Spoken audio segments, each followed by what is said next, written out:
आगे बढ़ते और अब बात करते हैं सियासी मुद्दे की। लोकसभा में विश्वास प्रस्ताव पर चर्चा जारी है। बीजेपी और कांग्रेस ने आज एक दूसरे पर वार पलटवार किया है।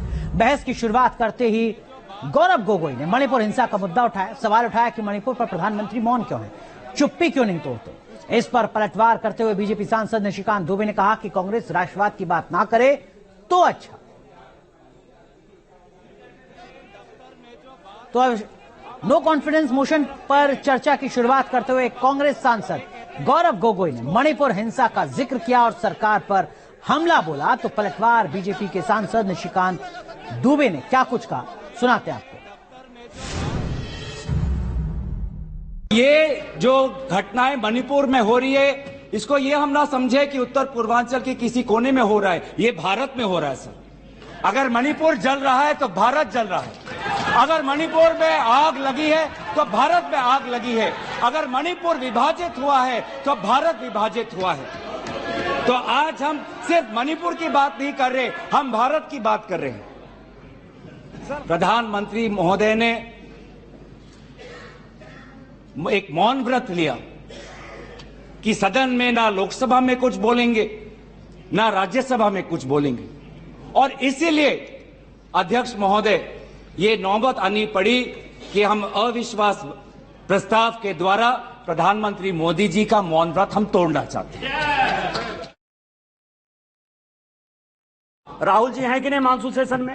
राहुल जी गए कहां थे, कहां गए थे, किस तरह की चर्चा है? और दूसरी बात यह है कि जिस सुप्रीम कोर्ट के जजमेंट के आधार पर आए हैं उसने अभी जजमेंट नहीं दिया है, अभी स्टे ऑर्डर दिया है। और तो भी उन्होंने कहा है, लोग कहते हैं प्रधानमंत्री मौन है, प्रधानमंत्री माफी नहीं मांगते, प्रधानमंत्री चीजें नहीं बोलते।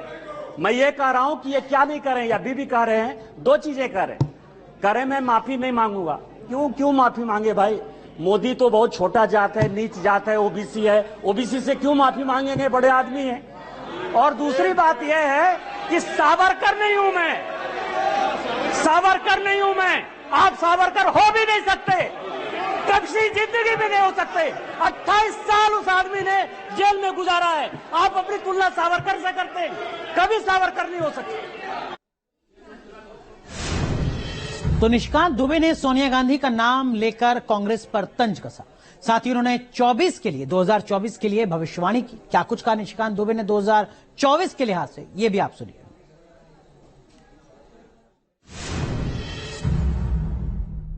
अविश्वास प्रस्ताव किस लिए आया? यहां सोनिया जी बैठी हुई हैं। सोनिया जी का मैं बड़ा सम्मान करता हूं सर। सोनिया जी, मुझे जो लगता है कि उनके पार्टी की उनकी दो मनस्थिति है। वो एक हिंदू सभ्यता संस्कृति में बिलीव कर रही हैं, इसीलिए अलौकिका पंडिता की तरह जो पूरा किताब में लिखा हुआ है कि क्या क्या करना चाहिए एक भारतीय नारी को, उसका पूरा का पूरा पिक्चर सोनिया जी देती है। उनको दो काम करना है, बेटे को सेट करना है और दामाद को भेंट करना है।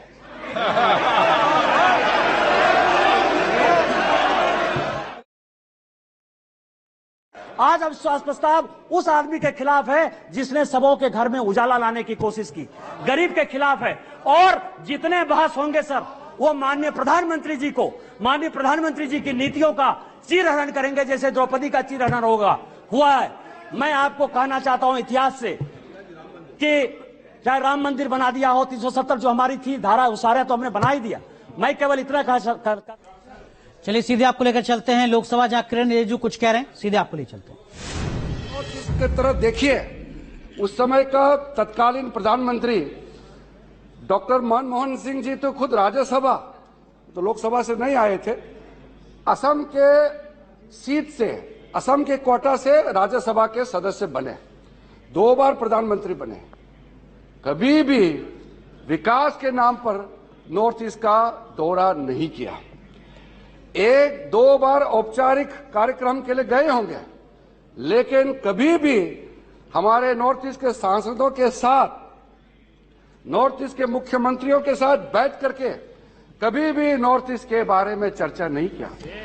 आज आप लोग मणिपुर का नाम लेकर के, नॉर्थ ईस्ट का नाम लेकर के बार बार जो आप लोग बोल रहे हैं, काश आप लोग 2014 के पहले के परिस्थिति को याद करते तो आपको आज नॉर्थ ईस्ट का नाम अपने जुबान पर लेने के लिए भी आपको सोचना पड़ना था, लेकिन आप लोग भूतकाल में जाना नहीं चाहते हैं और ऐसे ही राजनीतिक बयानबाजी में देश को गुमराह करना चाहते हैं।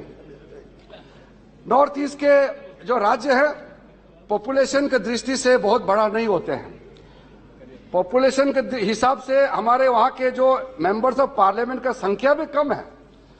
कांग्रेस पार्टी का जब चीफ मिनिस्टर कॉन्फ्रेंस हुए और नॉर्थ ईस्ट के चीफ मिनिस्टर जब भाषण देते थे तो उस समय कांग्रेस के जो वरिष्ठ नेता थे वो कहते थे कि नॉर्थ ईस्ट के एमपी आपके पास और नॉर्थ ईस्ट का चीफ मिनिस्टर आपके पास एमपी कम है, इसलिए आपको कम बोलना चाहिए। मेरे प्रदेश का मुख्यमंत्री भाषण करके सिर्फ 2 ही मिनट हुए थे और कांग्रेस के सारे वरिष्ठ ने कहा कि नहीं नहीं आप अभी मत बोलिए, आप खत्म कीजिए, छोटा स्टेट है इसलिए कम बोलना चाहिए। मैं आज फक्र के साथ कहना चाहता हूं, मैं अपना प्रदेश से अरुणाचल प्रदेश से पहली बार कैबिनेट मंत्री बना है। इतने सालों के बाद आज हम लोग नॉर्थ ईस्ट से 2 कैबिनेट मंत्री और 5 राज्य मंत्री हैं और इस देश का मैं पहला ट्राइबल लॉ मिनिस्टर भी बना।